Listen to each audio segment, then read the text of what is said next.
vous puissiez faire partie de cette famille des gospels, et être finalement une extension, encore un bout plus loin dans la France de ce que Dieu est en train de faire avec ce mouvement des Gospel Centers. Donc c'est vraiment une joie d'être là, ça nous fait vraiment plaisir, et c'est vrai que je suis là avec mon épouse Caroline, et puis avec ma sœur et mon beau-frère, Sarah et Dani. Donc ça a été dit, Caroline a un ministère prophétique, mais ma sœur et mon beau-frère sont aussi avec nous dans l'équipe prophétique à Oron. Cool aussi dans ce don prophétique, et puis je veux juste leur donner aussi la liberté de partager ce que Dieu a mis sur leur cœur avant que je prêche. Caro, si tu veux. Bonsoir. Alors, je recevais pour vous, je vais juste revenir, je disais c'est le gospel sa voix, et puis le Seigneur m'a parlé par rapport à sa voix. Donc, S comme sainteté et servir. Et je crois que c'est vraiment quelque chose que le Seigneur va vous faire grandir et découvrir toujours plus sa sainteté, mais aussi le service. Et je sais que vos leaders, c'est des serviteurs incroyables. Moi, je les ai déjà vus tellement souvent servir, et je crois que c'est un modèle. J'aimerais vous honorer aussi pour qui vous êtes, et encourager toute l'Église aussi à servir. C'est quelque chose de puissant. Ensuite, A comme adoration. C'était magnifique, ce temps d'adoration, et je crois que vous allez passer encore à un autre niveau, au niveau de l'adoration et amour, parce que dans ce temps dans lequel on vit, les gens ont besoin d'être aimés et de rencontrer Jésus, et c'est l'amour qui va faire cela. V comme vie, c'est un endroit qui est plein de vie, on l'a vu, hein, les enfants sont peut-être descendus maintenant, mais je crois qu'il va y avoir encore plus d'enfants. Je sais qu'il y aura plus d'enfants encore, du coup, des familles. Et valeurs, parce que je crois que vous portez des valeurs du royaume de Dieu, et le Seigneur va déposer vraiment certaines valeurs particulièrement aussi dans ce gospel. O comme l'or révélé, je crois que vous allez être des personnes qui vont voir l'or chez chaque personne qui arrive et de le révéler, parce que souvent, des fois on n'est même pas conscient de ce qu'on porte, ou on peut avoir tendance à se dénigrer, mais vous allez relever cet or qui est en chaque personne qui va franchir la porte de ce lieu, avec de l'ouverture aussi, l'ouverture sur l'extérieur, parce que je vois vraiment que le Seigneur va vous utiliser sur l'extérieur. Voilà, je sais que Lucas, il a à cœur l'évangélisation, il a à cœur les âmes perdues, mais il y aura des ouvertures aussi à différents niveaux, je pense, dans les business, tout ça, vous allez avoir des portes qui vont s'ouvrir, je crois, et que vous allez être surpris. I comme inébranlable, je crois que ce que Dieu dépose en vous, c'est inébranlable, et vous allez tellement le porter que les gens autour de vous vont, soit ils seront touchés, soit ils se diront, mais pourquoi ils sont à ce point-là inébranlables? Parce que Dieu, dans chacune de vos vies, puissamment. Et intentionnel aussi. Je vous encourage à être intentionnel dans ce que le Seigneur vous demande, que ce soit pour l'intérieur ou l'extérieur. Et puis, eux comme ensemble. Donc vous êtes une famille, vous êtes ensemble, et le Seigneur va vraiment déposer cette unité entre vous, toujours plus forte. Et puis aussi, émondé, vous allez sûrement être émondé, et on est émondé quand on est chrétien, mais c'est pour sa gloire, et laissez-vous transformer pour sa gloire.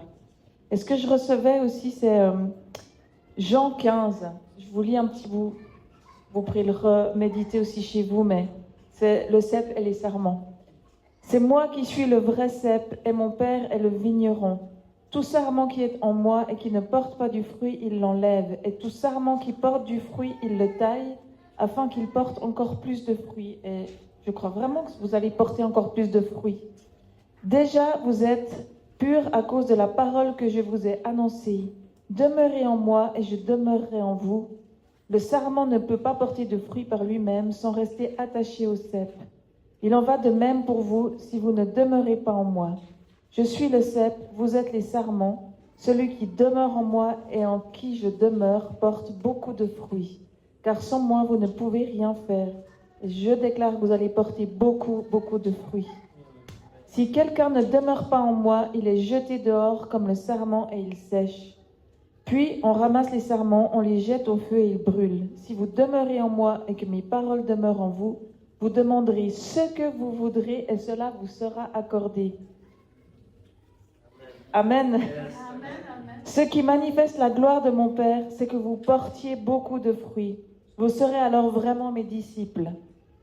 Tout comme le Père m'a aimé, moi aussi je vous ai aimé. Demeurez dans mon amour. Si vous gardez mes commandements, vous demeurez dans mon amour. Et de même que j'ai gardé les commandements de mon Père et que je demeure dans son amour, je vous ai dit cela afin que ma joie demeure en vous et que votre joie soit complète. Et je crois vraiment que votre joie sera complète et complète. Voici mon commandement, aimez-vous les uns les autres comme je vous ai aimés. C'est un petit peu long, hein, je suis désolée, mais... Il n'y a pas de plus grand amour que de donner votre vie pour vos amis. Vous êtes mes amis. Si vous faites ce que je vous commande, je ne vous appelle plus serviteur, parce que le serviteur ne sait pas ce que fait son Seigneur, mais je vous ai appelé amis, parce que je vous ai fait connaître tout ce que j'ai appris de mon Père. Ce n'est pas vous qui m'avez choisi. Ce verset, je l'ai aussi souligné. Ce n'est pas vous qui m'avez choisi, mais c'est moi qui vous ai choisi. Et je vous ai établi afin que vous alliez, que vous portiez du fruit et que votre fruit demeure. Alors ce que vous demanderez au Père en mon nom, il vous le donnera. Ce que je vous commande, c'est de vous aimer les uns les autres. Amen. Amen. Merci.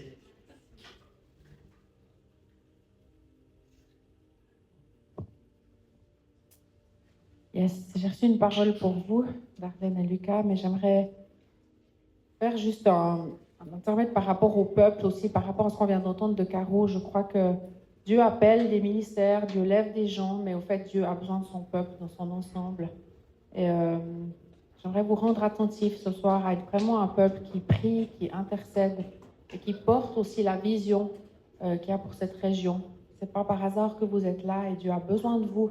Donc ce soir, vous êtes tous appelés à vous lever, à vous mettre en mouvement, que ce soit dans la prière, dans les choses simples du besoin de la communauté, parce que le Seigneur a besoin de chacun d'entre vous. Ce que j'ai reçu clairement pour vous ce soir, c'est que j'ai vu sur vous descendre un nouveau manteau. Et il y a vraiment quelque chose de nouveau qui vient sur vos vies. Et ce qui avait de particulier avec ce manteau, c'est qu'il n'était pas du tout adapté. Pas dans le sens qu'il n'était pas fait pour vous, dans le sens qu'il était beaucoup plus large et beaucoup plus grand que ce que vous pouviez porter aujourd'hui ou imaginer aujourd'hui. Et c'est là aussi que j'ai vraiment vu cette vision du peuple qui est là derrière et qui porte ce manteau avec vous. C'est pour ça que vous êtes tous importants dans ce que le Seigneur va faire dans ces prochains temps. Et puis avec ce manteau venait un parchemin. Et sur ce parchemin, il y avait plusieurs choses qui étaient écrites très précises. Et je crois que Dieu va vous parler d'une façon très spécifique ces prochains temps, de nouvelles choses qui viennent, de nouvelles choses que vous devez mettre en place, qui peut-être sont un peu effrayants avec ce manteau qui est inconfortable, mais Dieu va vous conduire. Puis ensuite, je vous ai vu sur une terre remplie de cendres. Et je vous ai vu commencer à marcher sur cette terre.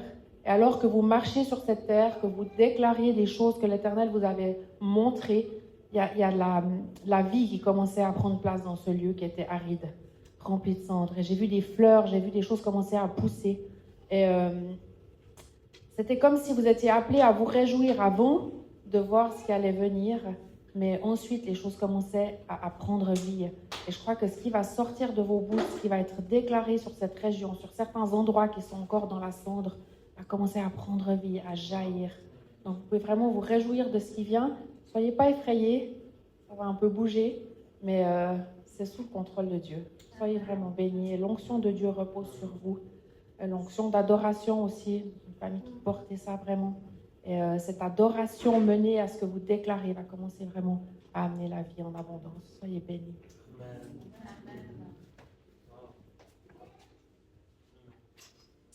Amen. Dieu parle à son Église. Et c'est bon.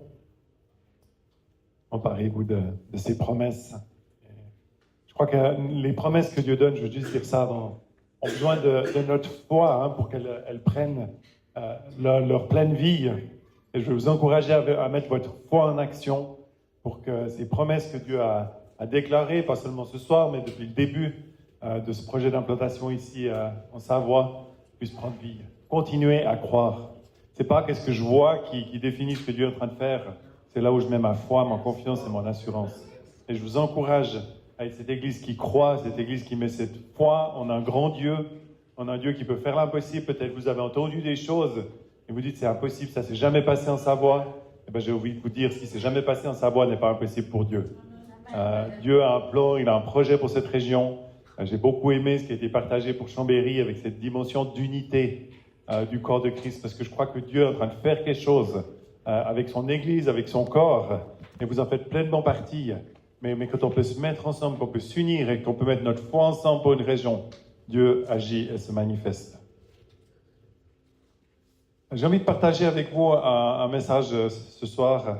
Ça a été déjà dit un peu, certaines choses par le prophétique. C'est toujours dangereux de donner la parole au prophète avant de prêcher, parce que Dieu souvent confirme sa parole. Alors on peut se dire, oh mince, il l'a déjà dit, puis je crois que c'est plutôt Dieu qui confirme et qui repose les éléments. Peut-être vous direz, j'ai rien entendu, mais moi j'ai entendu. Mon message ce soir, c'est tous appelés. Et ça a déjà été dit dans la parole prophétique, vous êtes tous appelés. Je crois que c'est vraiment le cœur de Dieu et ce que Dieu veut vous dire aujourd'hui. Vous êtes tous appelés. J'ai entendu le témoignage et puis ça va aussi dans ce sens-là, hein, de dire finalement il n'y a rien d'impossible. Chacun d'entre nous a une part d'appel. J'aimerais prendre 2 lectures de la parole pour commencer. La première dans Romains 8, les versets 28 à 30. Je vous laisse un peu de temps pour sortir la Bible.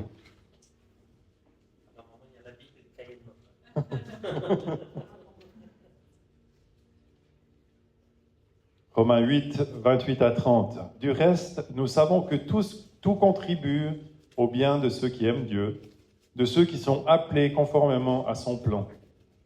En effet, ceux qu'il a connus d'avance, il les a aussi prédestinés à devenir conformes à l'image de son Fils, afin que celui qui soit le premier-né d'un grand nombre de frères. Ceux qu'il a prédestinés, il les a aussi appelés. Ceux qu'il a appelés, il les a aussi déclarés justes. Et ceux qu'il a déclarés justes, il leur a aussi accordé la gloire. Amen. On est appelés de Dieu. On fait partie de ce peuple, de ces personnes que Dieu a appelées et qu'il a préparées pour l'appel. Et puis la deuxième lecture que je veux prendre, c'est dans 2 Timothée 1, 6 à 9. C'est Paul qui parle à Timothée et qui dit « C'est pourquoi je te le rappelle, ranime la flamme du don de Dieu que tu as reçu lorsque j'ai posé mes mains sur toi. En effet, ce n'est pas un esprit de timidité que Dieu nous a donné, mais un esprit de force, d'amour et de sagesse. N'ayez donc pas honte du témoignage à rendre à notre Seigneur, ni de moi son prisonnier, mais souffre avec moi pour l'Évangile en comptant sur la puissance de Dieu. Il nous a sauvés et nous a adressé un saint appel. Il ne l'a pas fait à cause de nos œuvres, mais à cause de son propre plan et de sa grâce, qui nous a été accordée en Jésus-Christ de toute éternité. » L'appel, il ne dépend pas de tes capacités, il ne dépend pas de tes œuvres, de tout ce que tu as pu faire, il dépend de la grâce de Dieu. Et autant vous dire que si ça dépendait de la bonne personne qu'on serait, ben, il n'y aurait personne qui serait appelé. Aucun est digne par ses propres forces de recevoir un appel de Dieu. Il y a seulement la grâce, seulement ce cadeau que Dieu nous fait de dire j'ai un plan, j'ai un projet pour ta vie.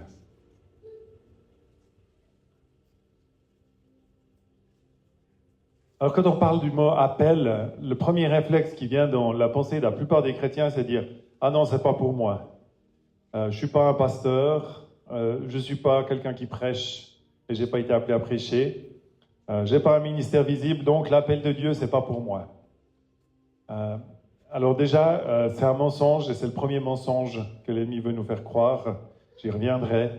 Parce que l'appel, c'est pas juste d'être pasteur. L'appel, c'est suivre Dieu dans ce qu'il nous demande. Et chaque croyant est appelé par Dieu. Chaque croyant a reçu une part d'appel de Dieu. C'est ce que la Bible nous dit. Hein. C'est pas réservé à une élite, c'est pas réservé à des gens qui sont au-dessus de la masse. C'est quelque chose que Dieu a donné pour chacun des croyants. La première dimension que j'ai envie de parler par rapport à cet appel de Dieu, c'est ce Dieu qui nous cherche. Dieu t'appelle. Tout au long de la Bible, on voit en fait un Dieu qui appelle ses serviteurs.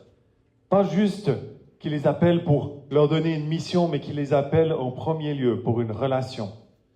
Et si tu veux vivre pleinement ce que Dieu a pour toi, c'est le premier appel auquel il faut répondre. C'est l'appel de la relation. On voit dès le début, Jésus se promenait dans le jardin et au moment où Adam et Ève sont partis se cacher, Dieu les a cherchés. Où es-tu? Dieu te cherche, Dieu t'appelle. Il a appelé Samuel, il a appelé les disciples, il a appelé tous les hommes de Dieu qu'on voit dans la Bible. Il y a un moment donné, il y a un appel. Et avant que Dieu donne une mission, Dieu cherche une relation. L'appel, il commence toujours par une rencontre avec Dieu. Une rencontre qui te transforme. Parce que quand tu rencontres Dieu, ta vie, elle est changée, elle est transformée. Et ce n'est pas juste une rencontre d'un jour. Bien sûr qu'il y a ce moment de notre rencontre avec Dieu, le jour du salut, le jour où on a dit oui à Dieu. Et c'est certainement le plus beau jour de notre vie, d'avoir eu cette rencontre avec Dieu. Mais ça ne s'arrête pas là. Dieu n'a pas décidé de rencontrer l'être humain un jour et ensuite lui faire une liste de tâches qu'il doit accomplir. Et puis il reviendra quand la tâche est accomplie. Dieu désire chaque jour vivre avec toi, chaque jour avoir une relation avec toi. Il t'appelle, aujourd'hui Dieu t'appelle à être dans cette intimité avec lui, à le rencontrer et à vivre la transformation. Et la Bible elle dit qu'on sera transformé de gloire en gloire. Pas juste une transformation, mais notre vie transformée continuellement. Et je crois que tant qu'on sera sur cette terre, tant qu'on cherchera Dieu, nos vies vont continuer à être transformées. Je ne crois pas au fait qu'un jour on est complètement arrivé. Un jour on sera dans la gloire de Dieu et on sera dans une autre réalité, mais sur cette terre, Dieu continue à nous transformer, à nous travailler, à œuvrer à l'intérieur de nous. Et c'est bon, c'est une bonne transformation. 1 Corinthiens 1,9 dit « Dieu est fidèle, lui qui vous a appelé à vivre en communion avec son Fils Jésus-Christ, notre Seigneur. » Première dimension de l'appel, vivre une communion, vivre une relation, vivre une intimité avec Dieu. Si tu n'as pas cette réalité-là, tout le reste de ce que tu peux faire pour Dieu sera motivé pour la mauvaise raison. Darlene, elle a parlé de l'amour de Dieu. On est aujourd'hui dans ce jour de la Saint-Valentin où normalement les couples vivent un temps spécial de mise à part, puis c'est devenu la fête commerciale et tout ce qui va avec. Mais Dieu te cherche, pas juste un jour dans l'année, tous les jours, à vivre avec toi cette intimité, cet amour. Et Dieu désire déverser son amour dans ta vie. Et c'est seulement à partir de ce déversement de son amour, de cette source de son amour, que tu peux commencer à rentrer dans l'appel de Dieu, dans la suite de l'appel de Dieu, avec la bonne motivation, avec la bonne réalité de ton cœur. Sinon, tu vas essayer de faire pour plaire à Dieu, pour rejoindre Dieu, mais tu n'as rien besoin de faire pour plaire à Dieu. Tu n'as rien besoin de faire pour rejoindre Dieu. Dieu a décidé de t'aimer. Comme tu étais, comme tu es, Dieu a décidé de t'aimer. Mais par contre, quand tu reçois son amour, quand tu reçois cette relation avec lui, tu peux commencer à donner d'une autre manière, tu peux commencer à vivre d'une autre manière, et tu peux commencer à répondre à l'appel de Dieu d'une autre manière, parce que tu es motivé par l'amour et pas par le devoir. Alors c'est sûr que l'appel de Dieu, ça se poursuit dans cette dimension où Dieu nous confie une mission. Je vous appelle plus serviteur, je vous appelle ami. Ça, c'est ce que Caroline a lu tout à l'heure. Une promesse merveilleuse. Mais Jésus continue en disant, je vous ai fait connaître les choses de mon Père. Je vous ai fait connaître les plans, les stratégies, sa volonté. Dieu, au travers de Jésus, nous a fait connaître son cœur, son désir, sa volonté. Et s'il y a des choses qui sont communes, il y a aussi des choses qui sont individuelles. On n'a pas tous reçu le même appel. On n'est pas tous le même appel que Lucas et Darlene, et puis on doit pousser des coudes pour essayer de faire notre place dans l'appel. On a reçu un appel spécifique. Et cherchons à découvrir quel est l'appel que Dieu a pour nous. Parce qu'on n'est pas seulement appelé à être sauvé, mais on est appelé à participer au plan de Dieu. Et la première part de l'appel, il est en lien avec l'Église. L'Église locale, le lieu où on vit. Paul, à plusieurs reprises, il compare cette Église à un corps. On a un défi dans notre société, c'est que l'église est devenue un bâtiment.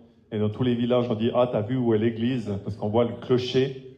Mais l'église dans le cœur de Dieu, c'est pas un bâtiment. L'église dans le cœur de Dieu, c'est un corps vivant. Des êtres humains qui se tiennent ensemble et qui œuvrent dans ce que Dieu a pour eux. Ça, c'est l'église. Tu es l'église, nous sommes l'église, ensemble. Ce lieu sert à nos rencontres, c'est un lieu magnifique. Je suis heureux de l'endroit que vous avez trouvé. C'est magnifique, mais l'église, c'est pas ce lieu. Si un jour vous déménagez et que vous allez dans un autre endroit, ça restera l'église. C'est OK, parce que l'église, c'est le corps de Christ, le corps vivant. Et dans ce corps, Paul nous dit, on a tous une fonction. On a tous une fonction différente, comme notre corps a des organes différents qui ont des rôles différents. Mais on est nécessaire. Ta part est nécessaire. Peut-être que tu n'as pas encore découvert quelle était la part de ton appel. Peut-être que tu ne sais pas encore comment t'engager dans l'Église. Mais j'ai envie de te dire ce que Dieu a mis dans ta vie. C'est nécessaire à la réalisation de ce que Dieu veut faire ici, en Savoie, dans cette communauté. Tu es utile. Dieu a un plan et un projet pour toi. C'est peut-être pas celui d'être le prédicateur, c'est peut-être pas d'être celui qui prêche, mais il y a tellement d'autres choses qui font que ce corps fonctionne. Et s'il n'y avait que des prédicateurs, mais que tout le reste ne serait pas fait, eh ben, on passerait loin à côté de tout ce que Dieu veut faire. Dieu nous donne des dons différents, mais son désir, c'est qu'on les mette à sa disposition, à la disposition de son corps, de son Église, pour qu'il puisse la faire grandir. Il y a des dons spirituels, il y a des dons naturels, il y a des dons qui nous ont été donnés. Alors souvent, on parle des 9 dons de l'esprit de Paul, dont Paul parle, mais dans l'épître aux Romains, il y a toute une autre liste de dons qui sont donnés, dont le service, dont la générosité, qui sont aussi des dons, comme la prédication, comme la présidence, et comme plein d'autres dons. Qu'est-ce que Dieu t'appelle à faire? Qu'est-ce que tu es prêt à mettre à la disposition de Dieu pour que son Église devienne ce corps vivant où il ne manque rien? Et Dieu n'a pas fini de faire grandir ce corps et il aura de la place pour tous ceux qui veulent rejoindre et venir amener leur part à son corps, l'Église.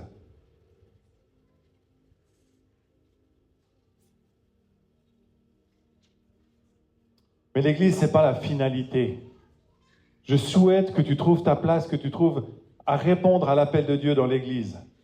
Mais l'Église, ce n'est pas la finalité. Trop souvent, on a vu l'Église comme l'endroit où les chrétiens se retrouvent, vivent le culte, et puis se posent, s'installent en tant que chrétiens. Et on est chrétiens le dimanche, vous c'est le samedi soir, chez nous c'est le dimanche matin. Et puis là, c'est notre moment de rencontre. Et puis le reste de la semaine, on vit comme on sait vivre, pourvu qu'il y ait un culte le dimanche ou le samedi soir. Mais j'ai envie de dire, l'Église, c'est pas ça.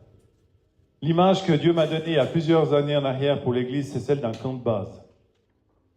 Un camp de base, c'est pas la finalité. Si vous prenez un camp de base, ça peut être une image militaire, ça peut être une image sportive, mais on va prendre l'image de ceux qui vont faire l'Everest.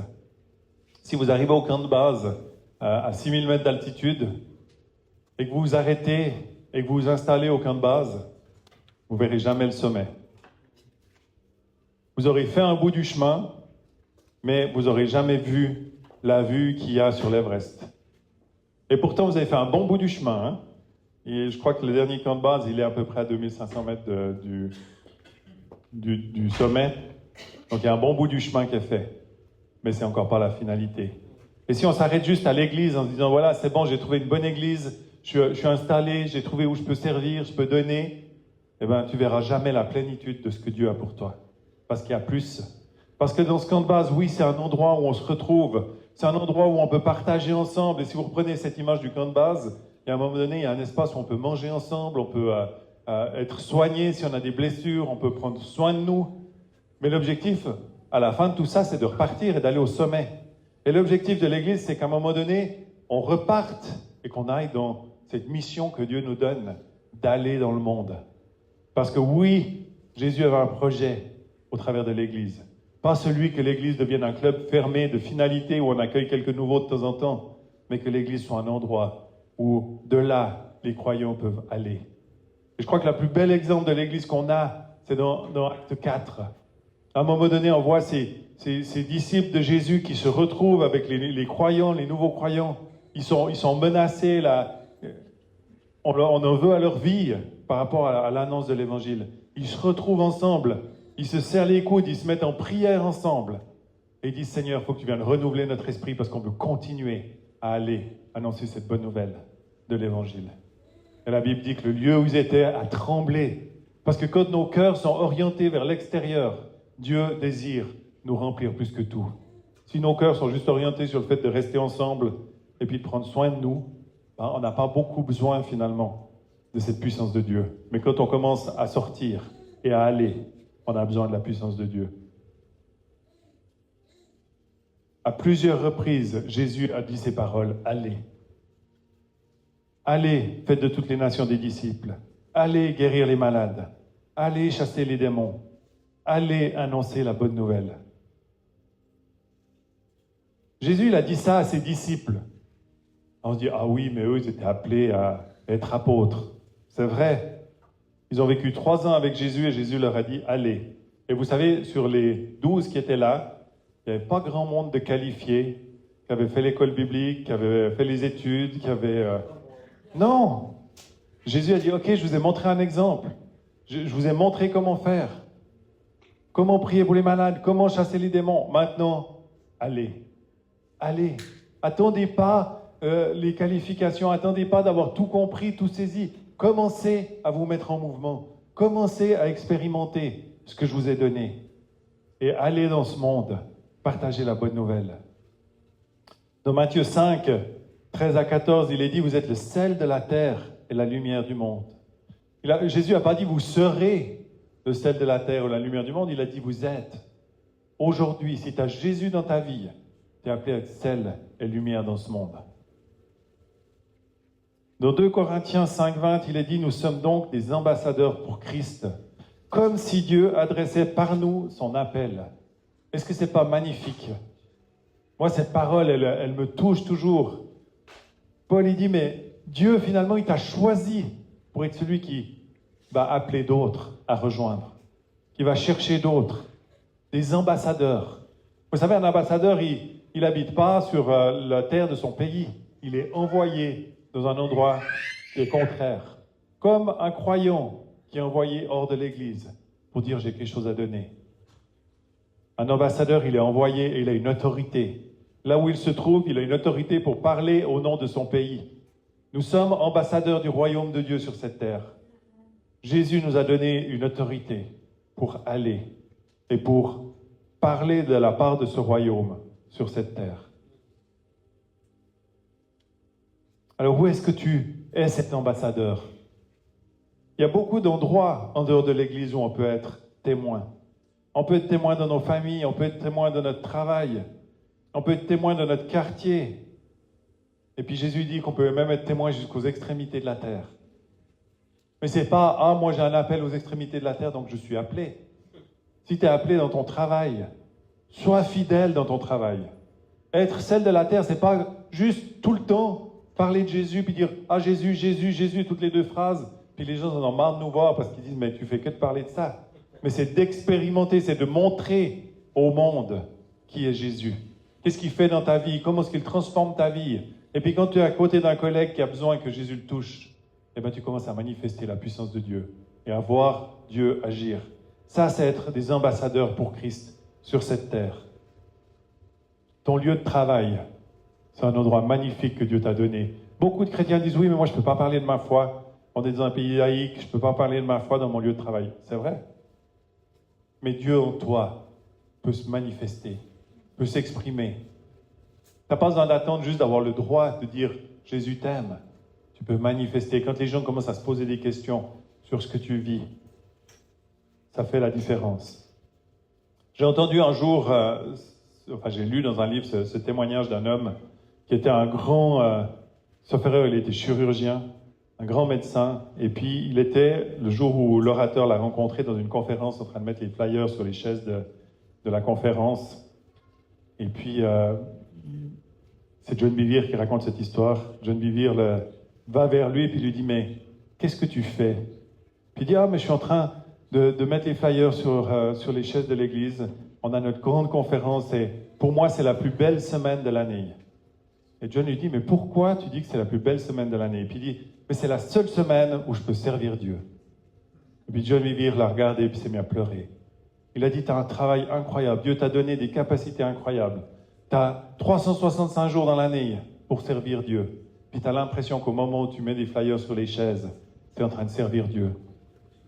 Et des fois, on est comme ça. Hein? On voit ce qu'on peut faire à l'intérieur de l'Église. Et c'est bon, je ne vous dis pas qu'il faut arrêter de servir l'Église pour y servir à l'extérieur. On a besoin de serviteurs dans l'Église. Mais ça ne se limite pas à ça. Où Dieu t'appelle, tu peux être son ambassadeur. Ton lieu de travail, c'est un champ missionnaire. Ta famille, c'est un lieu de mission. Ton quotidien est une mission. Pas seulement le samedi soir, ici dans cette salle.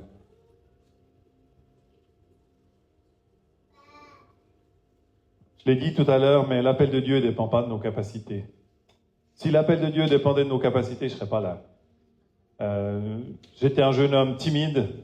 Je n'aimais pas du tout parler en public. Je me souviens de mes exposés à l'école, c'était une horreur de devoir faire ça.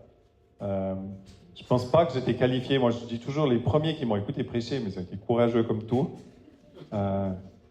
Et Dieu a vu au-delà de mes capacités. Et Dieu voit au-delà de tes capacités. Dieu appelle pas des gens qualifiés, il qualifie des gens qu'il appelle. Et il qualifie des gens pour l'appel. Sinon, on serait tous à côté. Hein? Et on a plein d'exemples dans la Bible. On peut regarder à Moïse, qui dit « Mais moi, je ne suis pas un homme qui a la parole facile. » Dieu est en train de l'envoyer pour aller parler à Pharaon, pour libérer le peuple. Puis Moïse, il dit « Mais attends, j'arrive pas à m'exprimer. » Jérémie, qui dit « Mais je suis qu'un enfant. » Et pourtant, Dieu l'appelle. Gédéon, Dieu vient le chercher alors qu'il est caché au pressoir pour battre du blé. Bon, ça c'est un peu le problème de Gédéon, il n'était pas au bon endroit, mais il se cachait. Puis il regarde à sa réalité, puis il dit, mais ma famille c'est la plus pauvre, c'est la plus petite, puis je suis le plus petit dans ma famille. Pourquoi moi? Et Dieu dit, mais c'est toi que j'appelle à être un vaillant héros. Pourquoi Dieu appelle pas forcément des gens qualifiés? Parce que Dieu désire qu'on dépende de lui. C'est pas par nos propres forces, c'est pas par nos propres compétences qu'on va répondre à l'appel de Dieu. C'est dans notre dépendance de Dieu. C'est en nous appuyant sur sa puissance à lui, sur son esprit. Et souvent, Dieu nous appelle dans quelque chose qui n'est pas forcément notre zone de confort. Parce que Dieu désire qu'on puisse lui faire confiance, qu'on s'appuie sur lui pour le servir. Les disciples, c'est un autre exemple. Hein. Je l'ai dit tout à l'heure, ils n'étaient pas qualifiés, c'était des pêcheurs. Matthieu, c'était un collecteur d'impôts. Il y avait d'autres dont on ne sait même pas trop ce qu'ils faisaient dans la vie. Mais il ne nous est pas tellement parlé de gens super qualifiés, mais de gens qui ont été appelés. Toi, suis-moi. Toi, viens avec, et je vais te montrer comment te mettre en route. Et ils n'avaient qu'une chance, c'était de s'appuyer sur ce que Jésus leur avait donné pour accomplir la mission. Et pourtant, qu'est-ce que ça a bien marché, hein? Si tu dis oui, si tu réponds à l'appel, Dieu va t'utiliser. L'appel ne repose pas sur nos compétences, mais sur sa souveraineté. Une fois de plus, c'est la grâce de Dieu qui fait la différence. 1 Corinthiens 1, 26 à 27, il est dit « Considérez, frères et sœurs, votre propre appel. Il n'y a pas parmi vous ni beaucoup de sages, selon les critères humains, ni beaucoup de puissants, ni beaucoup de nobles. Mais Dieu a choisi les choses folles du monde pour couvrir de honte les sages. Et Dieu a choisi les choses faibles du monde pour couvrir de honte les fortes. » La Bible dit aussi que la sagesse de Dieu, elle n'est pas la même que la sagesse du monde. Et Dieu n'est pas en train de dire tu dois être insignifiant, mauvais, nul pour être appelé. Dieu est en train de dire ce n'est pas tes compétences qui sont nécessaires, c'est ta confiance en Dieu qui fait la différence. Et Dieu va t'utiliser pour amener des choses que tu n'as peut-être pas du tout été capable d'imaginer. Parce que Dieu peut faire infiniment au-delà, la Bible nous dit, de ce qu'on est capable de demander ou penser.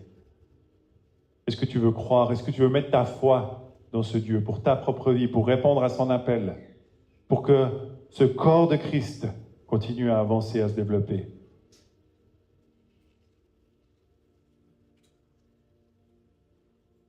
On est tous appelés, mais on n'a pas tous le même rôle. Et c'est important de comprendre ceci.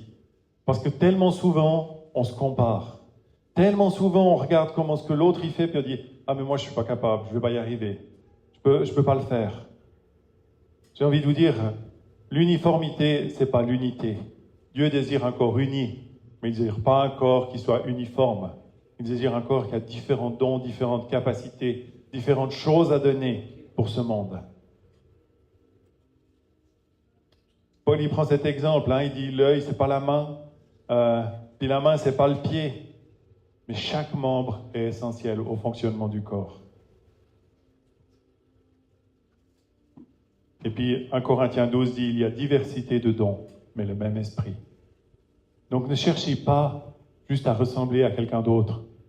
Bien sûr qu'on peut être inspiré par une personne puis dire « Ah, je veux grandir dans cette dimension-là de ma vie, je veux avancer dans cette dimension de la vie. » Ça, c'est OK. Mais commencer à vous comparer puis dire « Tant que je ne serai pas comme ça, je ne pourrai pas rentrer dans l'appel de Dieu », c'est faux. Là où tu vas, il n'y a que toi qui peux aller. Il y a plein d'endroits où j'irai jamais. Il y a plein d'endroits où Lucas ira jamais. Mais où toi, tu peux mettre les pieds semaine après semaine et être cet ambassadeur. Et si tu cherches juste à me ressembler ou à ressembler à Lucas, en disant quand je serai comme lui, je pourrai répondre à l'appel de Dieu, eh bien, il y a plein de personnes que tu vas rencontrer qui vont passer à côté de ce que Dieu a pour eux. Parce que tu passes à côté de ce que Dieu a pour toi. Alors, j'ai envie de te dire, il n'y a pas de petits appels. Alors, il y a peut-être des niveaux différents de visibilité de l'appel de Dieu. Ça, c'est possible sur cette terre. Mais dans le royaume de Dieu, au ciel, on ne sera pas mesuré par la notoriété de notre appel, on sera mesuré à la fidélité de répondre à l'appel de Dieu. Et un jour, on sera dans cette gloire de Dieu. Et ce ne sera pas de dire « Ah, lui, il a été orateur, donc il est plus que lui qui... » Non, on sera étonné de voir des gens qu'on n'a peut-être jamais vus sur la scène, mais qui ont été fidèles et que Dieu va honorer parce qu'ils ont obéi avec fidélité à l'appel de Dieu pour leur vie. L'important, c'est de se rappeler que notre vie, elle n'est pas limitée juste à 80 ans sur cette terre. Vous savez, on vit dans un monde où on croit qu'on doit vivre pour ces 80 ans. Tout nous montre ça. Puis dans l'idéal, il ne faudrait surtout pas mourir, parce que la mort est devenue quelque chose de problématique. Donc il faut vivre. On va tout faire pour essayer de vivre le plus longtemps possible. C'est pas que je suis contre la médecine, ça n'a rien à voir avec ça. Mais ça nous enlève de vue l'espérance de l'éternité. Et l'espérance de l'éternité, c'est pas juste « Ah, un jour je serai dans la présence de Dieu et puis ce sera fini, ce sera le repos. » Oui, un jour on sera dans la présence de Dieu, on vivra dans une toute autre réalité. Mais la Bible, elle nous dit que là, dans la présence de Dieu, il y a des récompenses qui nous attendent. Ce que tu as fait, ce que tu fais sur cette terre, ce que tu feras sur cette terre aura un impact éternel. C'est pas juste « Un jour je serai sauvé et puis il n'y aura plus rien. » Non, il y a des choses que tu vas emmener avec toi. Il y a beaucoup de choses auxquelles on est attaché dans notre monde matérialiste, qu'on n'emmènera pas dans l'éternité. Vous pouvez avoir la plus belle des voitures, et j'ai rien contre les belles voitures, j'aime bien ma voiture, mais vous ne l'emmènerez pas dans l'éternité. Vous pouvez avoir tout l'argent que vous voulez, tant mieux si vous en avez beaucoup, mais vous ne l'emmènerez pas dans l'éternité. Par contre, ce que tu fais comme réponse à l'appel de Dieu restera avec toi pour l'éternité. Et la Bible, elle nous dit, dans une parabole de Jésus, « Bon et fidèle serviteur, rentre dans la joie de ton maître. » Ah, ça, on aime, avoir été fidèle sur cette terre, d'avoir fait fructifier les dons que Dieu nous a donnés. Jésus dit, « Tu es un bon et fidèle serviteur, rentre dans la joie de ton maître. » Ça ne s'arrête pas là, la parole. La suite de la parole, c'est « Tu as été fidèle dans les petites choses, je t'en confierai des plus grandes. » Alors peut-être que c'est des étapes sur cette terre, ou parce qu'on était fidèle dans certaines choses, Dieu va nous en confier les plus grandes. Mais je suis convaincu que c'est une réalité éternelle. Un jour, on sera dans la présence de Dieu et on continuera à vivre. Il y a des gens qui croient qu'on va seulement manger. Il y aura le buffet éternel et puis on va manger. Et puis il y en a d'autres qui croient qu'on va seulement louer Dieu. Ce sera notre occupation à plein temps. Je crois que notre vie louera Dieu à plein temps. Mais je crois qu'on aura une mission encore. Et ce qu'on aura fait sur cette terre avec fidélité, on le prendra avec dans l'éternité. Paul, il va faire cette déclaration à la fin de sa vie. Il va dire, j'ai combattu le bon combat, j'ai achevé la course, j'ai gardé la foi. Désormais, la couronne de justice m'est réservée. C'était Paul, vivant sur cette terre, qui fait cette déclaration avant de mourir, de dire, il y a une couronne qui m'attend au ciel. Il y a une récompense qui m'attend au ciel. Ce que j'ai fait sur cette terre, ça a un prix. Et on a besoin de se rappeler que ce qu'on vit sur cette terre, ça a un impact éternel quand on répond à l'appel de Dieu. Parce que c'est vrai qu'il y a aussi un prix à payer. On aime la récompense, mais il y a aussi un prix à payer de dire oui à Dieu. Dire oui à l'appel de Dieu, c'est souvent renoncer. C'est souvent dire, ok, je suis d'accord de laisser mes sécurités, les choses dans lesquelles je suis bien pour dire oui Seigneur, je suis d'accord de te suivre. Et ça coûte un certain prix. Sortir de sa zone de confort, ça coûte un certain prix. Être dans un lieu hors de l'église et puis oser prier pour un malade, ça coûte du prix. Lucas, ça coûte de prier pour les malades dans la rue. Ça coûte, hein? Ça coûte. Après, on s'habitue un peu plus, mais ça coûte toujours. Faire confiance à Dieu dans l'inconnu, ça coûte.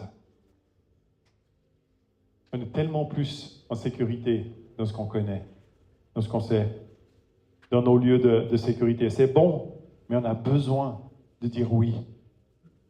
Les disciples, pour pouvoir rentrer dans ce que Jésus a fait, ils ont dû laisser leur barque, ils ont dû laisser leur filet, ce qu'ils savaient faire.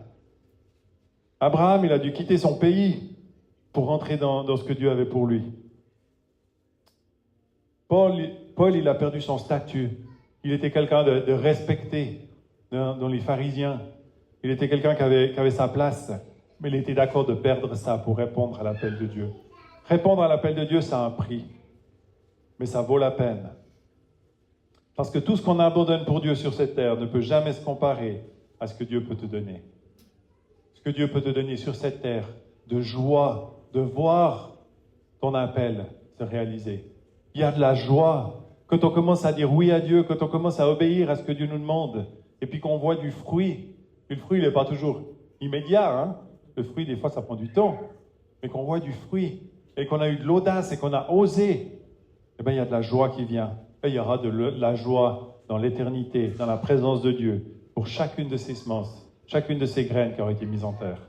À côté d'être pasteur, je suis agriculteur, donc je sais ce que ça veut dire mettre une semence en terre, attendre l'hiver, et actuellement, les champs sont horribles. C'est la pire période pour un agriculteur. Vous allez regarder les champs maintenant, il n'y a rien du tout, c'est moche, l'herbe est. Et pourtant, il y a une semence en terre. Et un jour, elle portera du fruit. Pour autant qu'on reste dans la foi et qu'on est dans cette patience. Et ce fruit va nous donner de la joie. Le plus beau jour pour un agriculteur, c'est le jour de la récolte.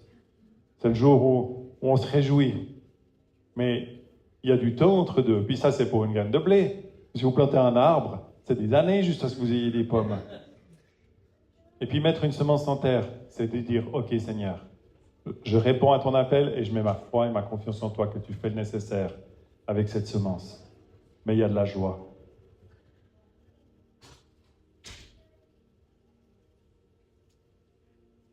Alors j'ai envie de te dire, l'appel pour toi, c'est maintenant. C'est pas plus tard. C'est pas quand je serai prêt. C'est pas quand j'aurai plus de connaissances. Parce que tu seras jamais prêt. Si tu commences pas à faire quelque chose et à te mettre en route dans l'appel que Dieu te donne, tu seras jamais prêt.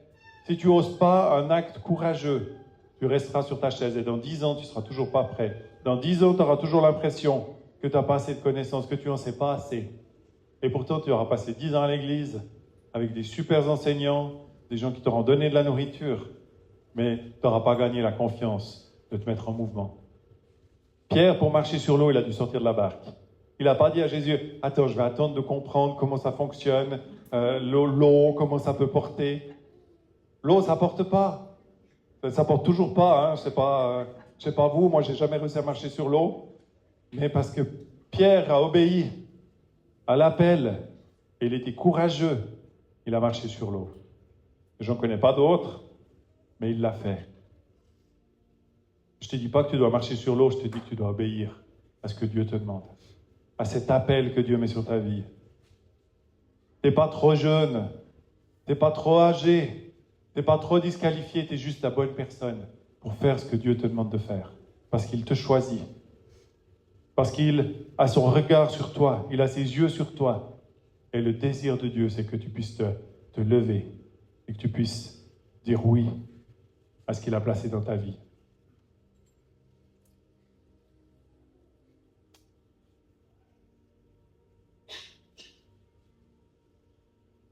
Quand quand Jésus a appelé Pierre, Pierre était encore un pécheur. Il était certainement un pécheur dans les deux domaines. Il était pécheur de poissons et puis sûrement pécheur dans sa vie.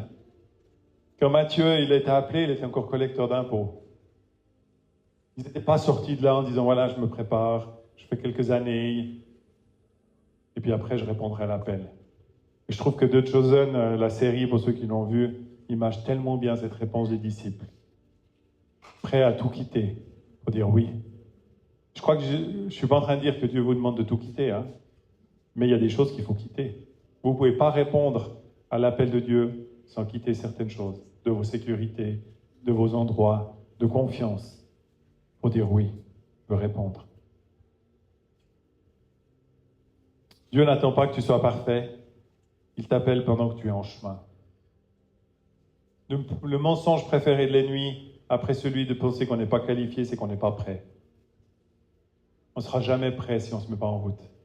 Et l'ennemi va se faire un plaisir de nous faire croire qu'on n'est pas assez bon, qu'on n'est pas assez qualifié, qu'on n'est pas à la hauteur, ou qu'on n'est pas prêt. On n'a pas suivi assez de formation, on n'a pas suivi assez de... J'ai rien contre les formations, j'en fais aussi, on en donne tout plein au rond, et on croit à l'importance de ça. Mais quand tu as fait tout ça, si tu dis pas oui, tu ne rentres toujours encore pas dans l'appel que Dieu a pour toi. Et sans tout ça, si tu dis oui, tu commences à marcher dans l'appel que Dieu a pour toi. Ensuite, forme-toi, sois équipé, apprends, continue. C'est des choses qui sont bonnes. Mais commence par un oui. La question ce soir, c'est pas de savoir est-ce que tu es appelé. La Bible dit déjà que oui, tu es appelé. La vraie question, est-ce que tu veux répondre à cet appel? Et je veux juste rappeler que Dieu t'a appelé à le connaître, à lui appartenir, mais aussi à le refléter, à le servir et à influencer ta génération.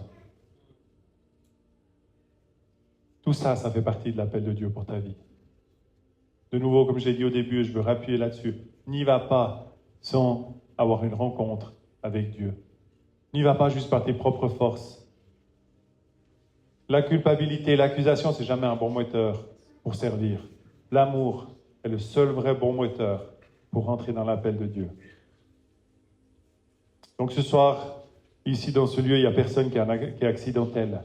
Il n'y a personne que Dieu n'a pas désiré, que Dieu n'a pas voulu. Et puis tu n'es pas non plus juste une personne ordinaire. Tu es une personne unique. Que Dieu a voulu unique pour un plan et un projet. Peut-être que tes parents t'ont pas voulu sur cette terre. Peut-être que ce n'était pas prévu. Mais ça ne change pas le plan de Dieu qui dit « Moi, j'ai un projet parce que tu es une personne unique et que je t'ai voulu. » J'aimerais te dire, tu n'es pas inutile. Tu es utile au plan et au projet de Dieu. Dans cette église, mais à l'extérieur aussi. Alors, si tu es appelé, j'aimerais juste t'encourager ce soir à dire oui. Oui, dire oui à Dieu pour répondre à cet appel. Et je veux juste vous inviter à fermer vos yeux un petit moment.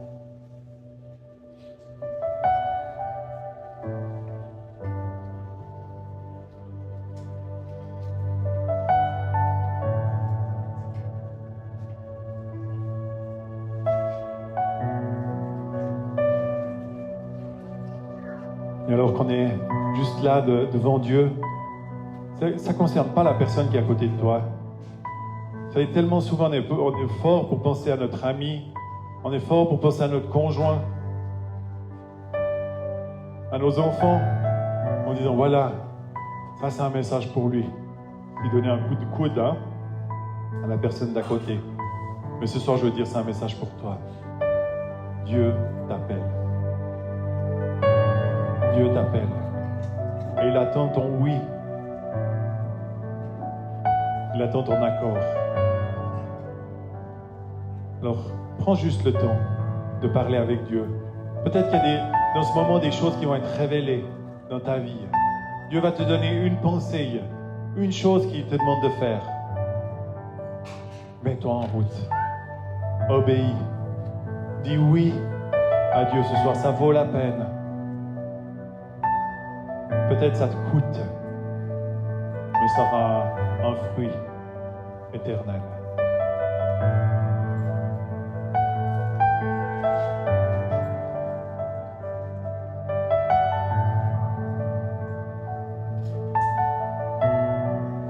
Ce soir, plusieurs, vous êtes sur le bord du chemin, sur le chemin de la déception. Vous avez pris des initiatives, vous avez commencé à faire des choses, puis vous avez été déçus. C'est vrai que sur cette terre ici-bas, on ne comprend pas tout. Mais ce soir, je crois qu'il y a une invitation à quitter ce chemin de la déception. C'est le temps de reprendre la marche. C'est le temps de refixer tes yeux sur Dieu. De lui dire, c'est vrai, Père, je ne comprends pas tout, mais je veux te faire confiance. Et je veux me lever à nouveau pour répondre à ton appel. Quitte les pourquoi. Tu dois peut-être aussi quitter la posture de victime.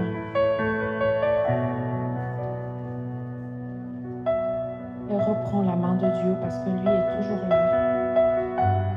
Il commence à te remettre en route. Et alors tu vas voir Dieu agir d'une façon nouvelle.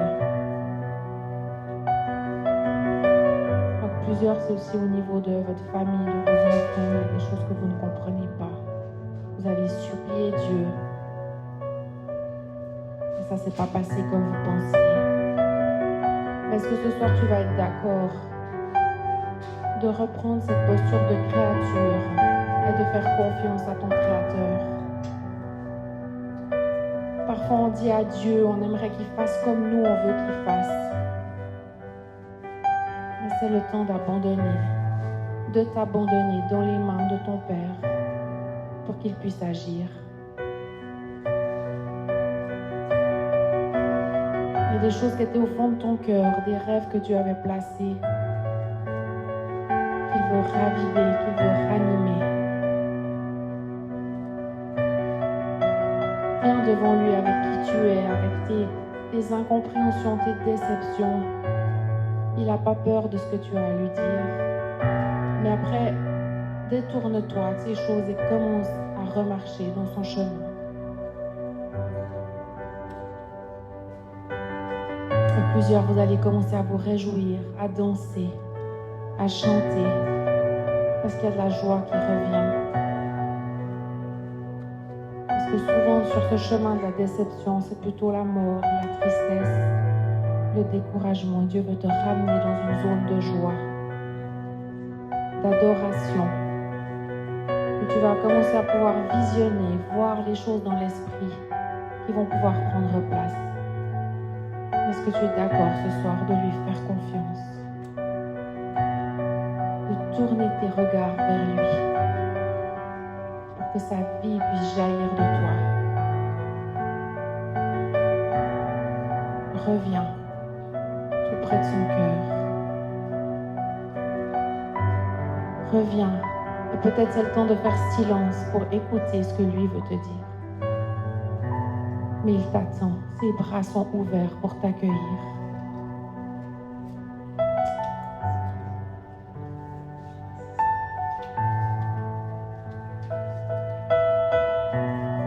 Je voyais quelqu'un qui... Dieu t'a donné un don pour écrire, pour l'écriture, pour écrire... je voyais écrire des cartes et je ne sais pas s'il y a eu comme un stop. Je ne sais pas si tu as reçu des remarques ou tout d'un coup tu t'es dit mais à quoi bon?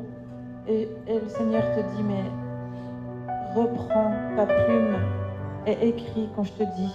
Écris à qui je te dis. Parce que les mots que je pose sur ce papier vont avoir un impact aux personnes à qui je te dis d'envoyer ces mots. Et j'ai vu aussi quelqu'un qui faisait de la cuisine et qui aimait tellement ça. J'aimerais te dire, le Seigneur aime te voir cuisiner. Et je crois qu'il veut t'encourager à mettre ces saveurs dans ta cuisine et tu vas être inspiré peut-être par juste le Seigneur te montrera qu'est-ce que tu dois ajouter dans une recette et aussi pour les donner plus loin. Et j'ai entendu aussi Darlene ce qu'elle disait ce soir. Je vous encourage quand il y a une naissance, quand il y a quelqu'un qui est peut-être qui a été hospitalisé ou aidé, d'aller amener un repas, ça fait tellement du bien. Et je crois que tu vas être utilisé pour amener ces repas. Ça va être une saveur divine en fait pour ceux qui vont les manger. Ou ce sera peut-être aussi quand tu accueilleras chez toi. Et la guérison va venir au travers de ce repas. Et non, c'est pas loufoque.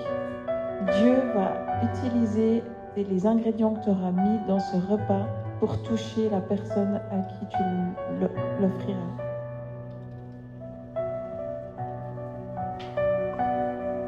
Je crois qu'il y a une personne à qui Dieu veut parler particulièrement. Tu as servi pendant des années l'Église. Tu n'as jamais été vu. Tu n'as comme jamais été reconnu. Puis tu as dit, mais à quoi bon? Tu as baissé les bras. Et ce soir, je voyais le Seigneur qui disait, mais dis-lui que je l'ai vu. Que j'ai vu son cœur, que j'ai vu son service fidèle. Peut-être c'est une personne, peut-être c'est plusieurs ce soir, mais j'ai envie de te dire, sois pas dans cette église en te disant est-ce que ce sera mieux qu'ailleurs? Est-ce que ce sera différent qu'ailleurs? Viens ici en disant Seigneur, qu'est-ce que je peux faire pour continuer à te servir? Et je crois vraiment que si tu adoptes cette attitude, la joie va revenir dans ta vie. La joie de servir, la joie de donner va revenir dans ta vie.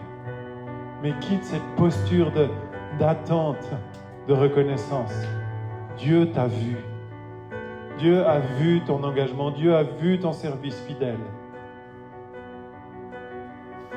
Mais cours cette course jusqu'à la fin. Va jusqu'au bout de ce service. Abandonne pas par déception. Laisse pas la déception prendre le dessus. Engage. Réengage. Parce que Dieu a quelque chose de bon pour toi. Et tu vas vivre la joie de servir. Cette joie qui dépasse tout ce que peut être la reconnaissance humaine. Parce que c'est Dieu qui te la donne. C'est Dieu qui va te la donner.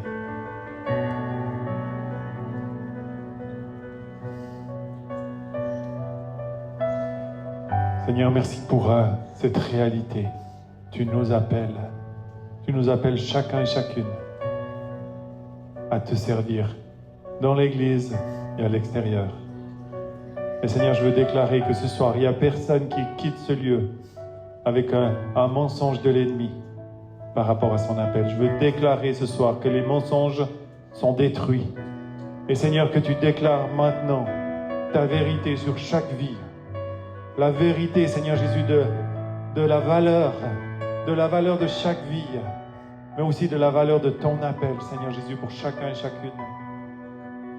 Seigneur, merci parce que dans cette Église, il n'y a pas de comparaison, mais il y a une unité de ton esprit. Et je veux déclarer dans le nom de Jésus que toute comparaison tombe et que chacun peut rentrer dans son appel avec une plénitude, une joie de te servir, une joie de dire oui et de pouvoir marcher à ta suite. Avec une joie de pouvoir dire je vais aller dans ce que Dieu me demande. Merci Saint-Esprit pour ton œuvre, pour cette œuvre qui vient déclarer la vérité de l'appel sur chaque vie ce soir. Amen.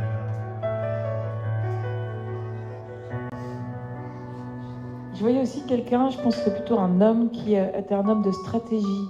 Et là où Dieu t'a placé, tu as donné souvent les stratégies à tes patrons. Et il y a des choses qui ont été utilisées, puis il y en a d'autres qui n'ont pas été utilisées, mais je sais qu'il y a un temps où ça va être reconnu. Je ne sais pas si c'est un nouveau patron ou un nouveau travail, mais il y a quelque chose de nouveau Et le Seigneur est encore en train de te montrer certaines stratégies. Écris-les parce que ça va être puissant aussi pour le travail dans lequel tu vas être ou tu es. Je sais pas.